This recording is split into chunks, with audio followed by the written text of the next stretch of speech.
It's time for this week's episode of Brandon Sports Talk, featuring in-depth interviews from those who are trending in the world of athletics. And now, here's the host of Brandon Sports Talk, Brandon Pate.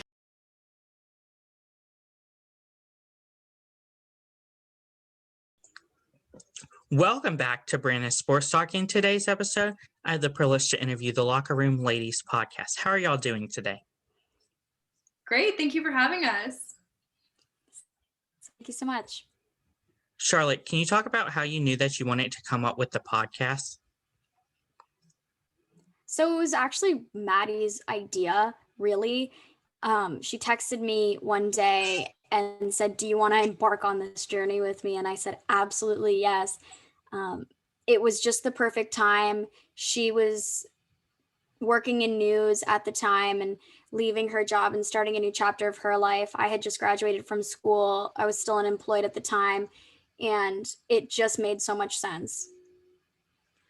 Maddie, can you talk about how you came up with the name of the podcast, The Locker Room Ladies? Well, Charlotte and I kind of brainstormed for a little bit. Once we came up with the idea, we had all of the ideas for everything, and we knew we wanted to take it far. It was definitely a passion project for both of us, and now it's become like our baby. We literally dedicate so much of our energy and time to this, and we want to make it the best it can be. So we spitballed for a while just on what we wanted to do with the thing, how we wanted to start it, how we wanted to make it work. We were just throwing things out there, and Charlotte actually came up with the name Locker Room Ladies because we wanted, we've heard men's locker room. That's kind of what you think of when you think of locker room. We wanted ladies' locker room talk. We wanted it. Also, ladies belong in the locker room. Like, it's not just for men. So we wanted it to be kind of representative of that. And, it just rolls off the tongue, Locker Room Ladies. Maddie, can you talk about how you came up with the design of your logo with the Steelers and the New York Yankees both in it?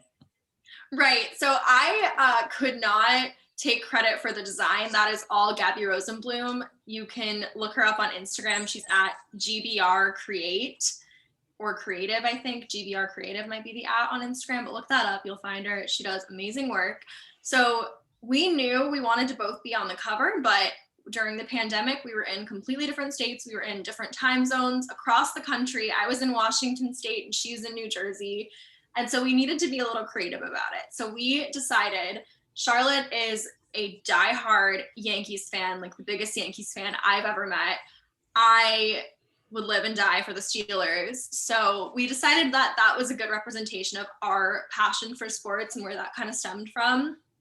So we wanted to incorporate that. And so we each took a photo, kind of facing each other so it looked like we'd be together, and then Gabby did the rest and put them together, and she sent us the first draft, and we fell in love with it right away. So that's how it kind of came to be. That's amazing. Charlotte, what are some of the accomplishments you've had so far with your podcast? Sure. I mean, interviewing Bruce Arians was the coolest moment of my life. He was just a dream. And then right from there, everything snowballed. We got to talk to so many amazing people. Sarah Thomas, Christine Arians, we just had on, Cameron Dobbs, who's a volleyball player at Miami, and Kim Brady, who is a speaker and a former athlete herself. We've had so many amazing guests on the show, and I consider each Thursday to be an accomplishment because Maddie and I have such busy schedules outside of this, but we truly made this our passion project, something that we can turn into a career, hopefully. And every single Thursday that we press upload, it's an accomplishment. Of course, Charlotte, speaking about, of course, Bruce Arians, how did you go about getting somebody with that high of a statue? I mean, I think my best advice would be is reach out to people. The worst someone can say is no. I think we get so scared, like they're not going to know me, but Charlotte and I have connected with people on LinkedIn. We've reached out to a friend of a friend of a friend who knows someone, and that's really my best advice for getting guests. I mean, you did the same thing to get us. You just found us on Instagram and you reached out. I mean, you can't be afraid in this digital world where we have access to everyone. you can't be afraid to put yourself out there and ask. And like I said, the literal worst thing is going to be no. And that's it. What are some of the topics that you talk about on your podcast, The Locker Room Ladies? The most important thing that we try to stick with is highlighting women. That is our kind of our signature that goes to every episode. Each episode, we kind of do different things every week depending on what's going on, but we always stick to, this is the place where you're going to learn about a woman involved in sports or sports media, and that's where you can go to find that. Charlotte, what are some of your favorite memories and moments with the Locker Room Ladies so far? Not so cheesy, but I have gotten one of the best friends of my life out of the podcast. And truly, so if anything, if we never do it ever again and I have Maddie, then that's amazing and enough for me. But I would say just being able to talk to people, those are some of our most amazing moments. Being able to listen to people's stories and give them, even if it's not the most massive platform ever, give them the opportunity to say their piece. That's very special, and that's what I love about the podcast. Maddie, what are some of your favorite memories and moments of the Locker Room Ladies? Charlotte has my heart melting here, but yeah, literally getting one of my best friends. Charlotte and I knew each other in college, but we weren't super close. We were definitely friendly. I would definitely say hi to her and text her every once in a while, but now she's like one of my main people that I go to for everything. I text her like all hours of the day about anything, and like I really trust her with everything, and I can't wait for her to come visit me soon. But seriously, yeah, like I've made a best friend out of this, and Charlotte's exactly right. If the podcast never goes anywhere, we don't get to do it again. We've built this relationship and we've already had such an incredible experience. But I think what Charlotte said about getting to give people a platform, we're giving ourselves a platform too. I mean, we talk about this, and even if no one listens except for our moms, it's cool to get that out there and to hear different ideas and to bring people that we meet online on. And like we got to interview people who work in the NFL, and we got to interview the founder of Front Office Sports, Adam White, and we got to interview Sarah Thomas, the first female ref to officiate a Super Bowl. Like, how cool is that? It blows my mind. And the thing that I love about it is that we can do whatever we want with it. It's ours. It's our idea. No one is there to tell us, no, you can't do that. And the opportunities are endless, and we're just trying to take advantage of every single one of them. Charlotte, speaking about, of course, Sarah Thomas, what was that interview like? Oh, I was so embarrassed for this question. I actually was at work when we interviewed her. So Maddie had to take it over totally herself because her schedule was just crazy, as you could expect. And I wasn't able to sit in with her, one of my biggest regrets of life. But listening to her podcast or her episode of the podcast was just amazing. You could just listen to her talk about anything. She just had one of those voices. And I remember she said something like, her message really was that it doesn't matter you're a woman. It just matters that you're good at what you do. And that can apply to anything beyond sports. And most amazing moment. But I'm sure Maddie could elaborate more on actually interviewing her because I wasn't there for it. Yeah, so we prepared for this when we got the interview in the books. I think we had like a week and a half to prepare. So Charlotte and I did a lot of research. We came up with questions ahead of time, which we do. It depends on the interview for that. We have a couple interviews down the pipeline coming out that we'll probably prepare for, but some of them are kind of on the fly. Like for our mock draft, it was very last minute, and we've had others just kind of bring in their input. They don't always have questions. But for this one, we wanted to touch on a couple things, and it was, I think, about 2 weeks after the Super Bowl. So we had definitely some questions about that. But the actual interview, I was very nervous. I was wishing Charlotte was going to be with me. It was on Zoom. But yeah, she was just a dream. She was so nice. I mean, she's a mom. She's so cute. She's just like easy to talk to. And she made it so comforting and just fun to have the conversation. And yeah, like Charlotte said, she really gave a powerful message. And one of the things that really struck me is she said, you really can't think about being the only woman in the room. You just have to be in the room and put your shoulders back and just be confident in what you do. And that is such good advice. And it was a really cool moment to be able to have the privilege to ask those questions. We put on our Instagram a sticker for people to ask questions and send them in ahead of time, because we do realize that not everyone's going to have a chance to ask her the questions like we were given that opportunity. So we wanted to make sure that our viewers were represented, and we put in some viewer questions into that interview especially. So it was really cool. Of course, speaking about that, how important is it whenever you do get viewer questions to like make sure you put them in there, but then also like make sure that it's like more professional? Because I know personally for me, I've had where like family members would be like, oh, can you ask this person this question? And I'm like, no, because that's not really that professional.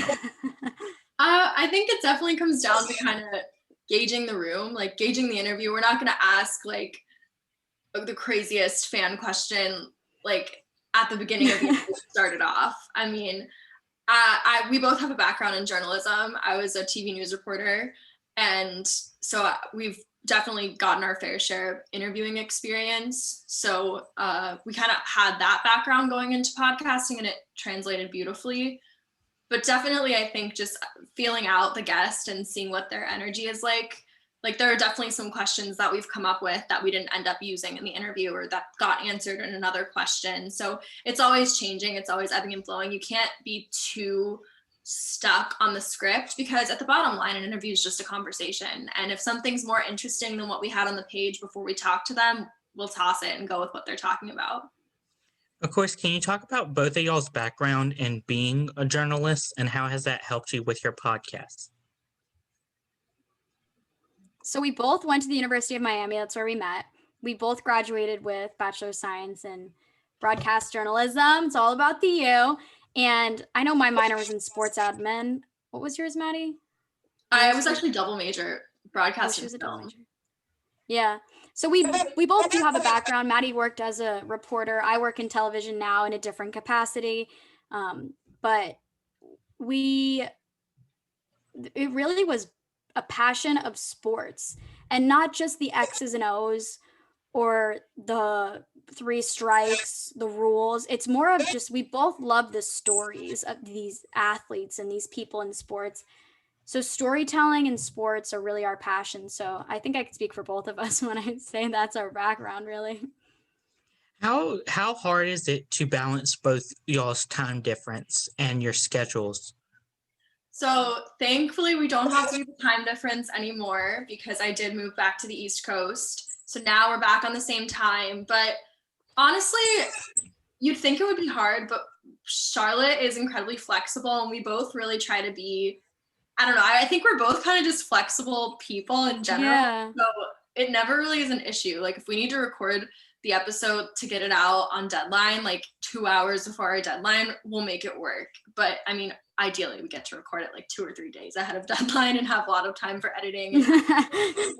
But we always make sure like our deadline is the most important thing. We always want to have an episode out on Thursday for our listeners. And we really just make it work. Like if we planned to record on Monday night and something comes up, or if Charlotte's still at work when we were going to record, I just try to be flexible. I mean, we both work jobs and have schedules that change week to week. So we just make sure that the podcast, I think thankfully it's a priority for both of us, a major priority. And so with that, everything else just falls into place because we both prioritize it. How has, of course, your podcast opened up doors for your life?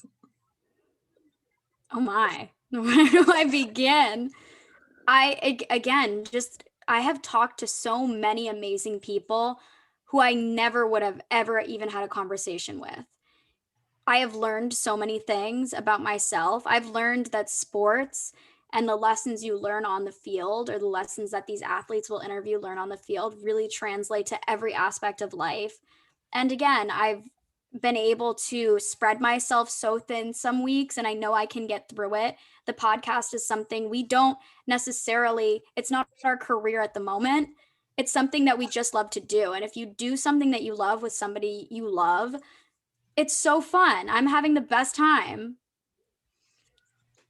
I mean, yeah, Charlotte said it perfectly. It's just such a passion for both of us. And it's so cool to listen even to our first episode and see how far we've come since then, because we're getting better. We're learning more. We are becoming more confident. And I think something that we wanted to do with the podcast is give women who have opinions about sports a voice too. Because I mean, I think every woman that you can talk to who watches sports or is interested in any aspect of sports or plays sports has probably heard from a man the quizzing of you, like name 5 players, what's their coach's name, or do you actually have a fantasy team, or did your boyfriend make it for you? Like, I've gotten all of those comments, and we know what we're talking about because we research it and we watch the games and we learn about the athletes that we're talking about.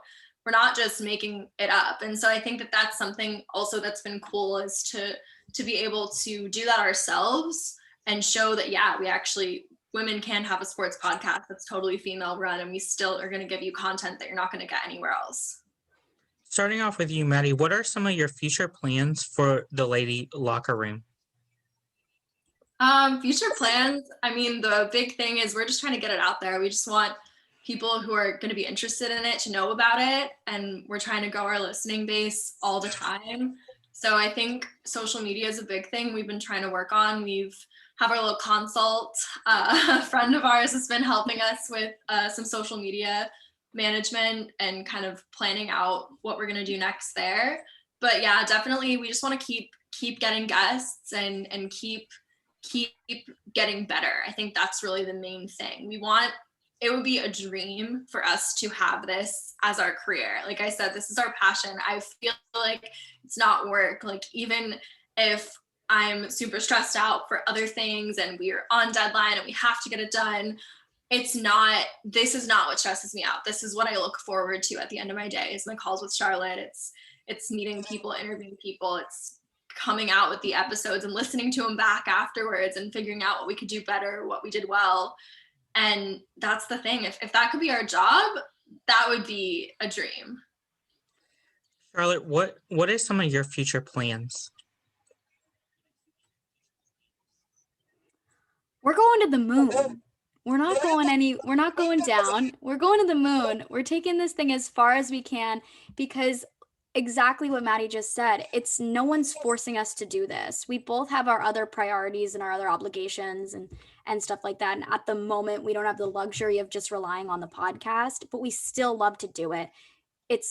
If we can bring this as far as we're going to put every single week to bring it as far as we can, to have more people listen to the stories of the underdog, the people who aren't so mainstream, who don't have the platform, who don't have the voice. That's my goal with this. That's great. Where can my listeners find the Locker Room Ladies on social media and podcast platforms? All podcast platforms: Spotify, Google Podcasts, Anchor, Apple Podcasts. Whatever podcast place you listen to, it's probably on there. And if it's not, let us know, but it should be. Or you could go to our website. It's lockerroomladiespodcast.com. It has it there. And then on social media, on Instagram, we're Locker Room Ladies Podcast. On TikTok, I think we're also Locker Room Ladies Podcast. Or you could follow my TikTok. It's at Maddie Riley Talks. On Twitter, we're LR Ladies Podcast. And YouTube, I think just search Locker Room Ladies Podcast. You'll probably see one of our Bruce Arians interviews on there. Yeah, and you can find us on Facebook too at Locker Room Ladies Podcast. Thank you again, Maddie and Charlotte, for your interview, and best of luck with the Locker Room Ladies Podcast. Thank you so much. Thank you so much, Brandon. We appreciate it a lot. And It's a pleasure. If you like the podcast, if you listen to it, if your listeners listen to it, if you guys have a hot take, if you want to come on the podcast, if you have a suggestion or comment reach out to us on any of those platforms because we're all ears. Thank you again. You can find Brandon Sports Talk on Facebook at Brandon Sports Talk, Instagram at Brandon Sports Talk, Twitter at Talk_Brandon, and you can find me on YouTube at Brandon Sports Talk. Don't forget to like, comment, and subscribe. Thank you again, Maddie and Charlotte, for your interview, and best of luck with the locker room ladies. Thank you. Thank you. You too. You've been watching Brandon Sports Talk. Please feel free to like, share, and subscribe to Brandon Sports Talk on social media and on YouTube.